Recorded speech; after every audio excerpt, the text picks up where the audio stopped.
کو پښتون د خپل رور گریوان شلول پرې خودل نو حلبا د نورو قامونو د شلیدل گریوانونو ګندلو توزګار شي. بعض خلک د خپل پلار نیکه قصې کوي او پخپله د کار نوي نو څوک وی زما پلار دا توره کړې وه بل وی زما نیکه دا توره کړې وه او ستا پلار نیکه څه کړي وو په دې باندې د یو بل ګریوانونه شلوي او یو بل سره جنگ جګړې کوي. السلام علیکم ورحمت الله. کو پښتون د خپل رور ګریوان شلول پرې خودل نو حلبا د نورو قامونو د شلیدل ګریوانونو ګندلو توزګار شي. نو ځکه هو خادم صاحب وایي چې زما لاسونه کو اوزګار شو د خپل ګریوانه دا می یقین دی چې د بل ګریوان به وګنډمه زه درنه نه اخلم بدل ګریوان به وګنډمه لاس به دې ښکل کړم او خپل ګریوان به وګنډمه.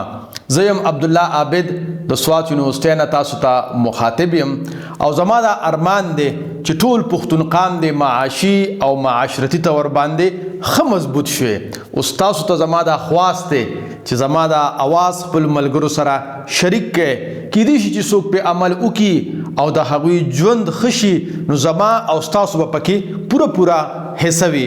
اوس راځو خپل موضوع اړخ ته او هغه دا ده که پښتون د خپل رور ګریوان شلول پرې خودل نو البا د بل مسلمان رور د شلیدلې ګریوان ګندلو ته اوزګار شي او کومونګه د یو بل ګریوان ته انختیو او یو بل سره جنگ جګړې کو نو زما خوږو پښتنو دا یو خبره یاد ساته چې د خپل جګړو نه مونږ هیڅ کله اوزګار نشو.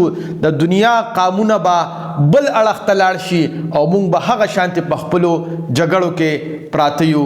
ځکه خو صاحب شاه صابر صاحب وایي د دنیا قامونه ستوري د اسمان شو مونږ لا هغسې د ځمکې قابل نه یو. نو زما خوږو پښتنو بعضې خلک د خپل پلار نیکه قصې کوي او پخپله د کار نوي نو څوک وی زما پلار دا توره کړې وه بل وی زما نیکه دا توره کړې وه او ستا پلار نیکه څه کړي وو په دې باندې د یو بل ګریوانونه شلوي او یو بل سره جنگ جګړې کوي. زما خوږو پښتنو په دې باندې د یو بل سره جنگ جګړه نه کول پکار چې زما پلار نیکه دا کړي دي او ستاسو پلار نیکه څه کړي دي. د داسې خلکو نه زه دا یوه پوښتنه کومه ټیک ته ماشاءالله ستاسو پلار نیکه ډېرې غټې غټې کارنامې کړي دي خو ای زما خوږه بچې تاسو څه توره کړې ده هغه راته لږ ووایې نو بیا هسې هی هی کوي. نو ځکه هو غني خان بابا وی پلار مې بهادرو او نیکه مې سکندرو چې د ځان تپوس ته وکړي بس هی هی وي امانی عجیبه دي د خانی عجیبه دي د ځواني ای پښتونه پوی دې نه شم پورانی په ودانی. نو زما خوږو پښتنو د خپل پلار نیکه په کارنامو ستایلو باندې کار نه کیږي په خپله به ځان د کار کوو نو البا دا قام مخ پړوان دي زوي. او که کوم سړی صرف د خپل پلار نیکه قصې کوي او په خپله د کار نه وي نو زما دا یو خبره دی واوري ګورې په هغه باندې نور خلک ادبار بیا نه کوي.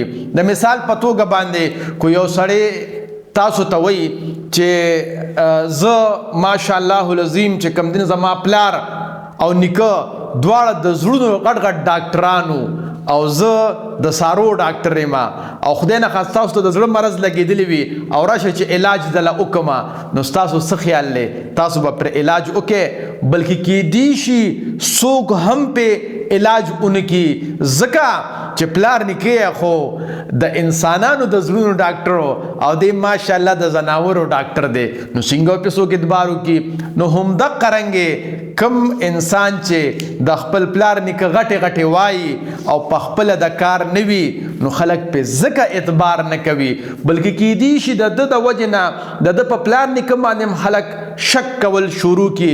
نو زما خوږو پښتنو خپل پلار نیکه به نه شرمو خپل ځان به د کار کو نو کیدای شي ستاسو د وجې نه ستاسو پلار نیکه خلک په ښو الفاظو سره یاد کړي. زما خوږو پښتنو د خدای د پاره خپل ځانونه وپیژنئ. تاسو د پاره خو به ځان له پیغمبر نه راځي. ستاسو د کتلو یو جهان مننه. خوشحاله اوسئ، ودان آباد اوسئ، بریالي اوسئ. د لوی الله په امان. د خدای د پاره پښتنو ځانونه وپېژنئ. ستاسو د پاره خو به ځان له پیغمبر نه راځي.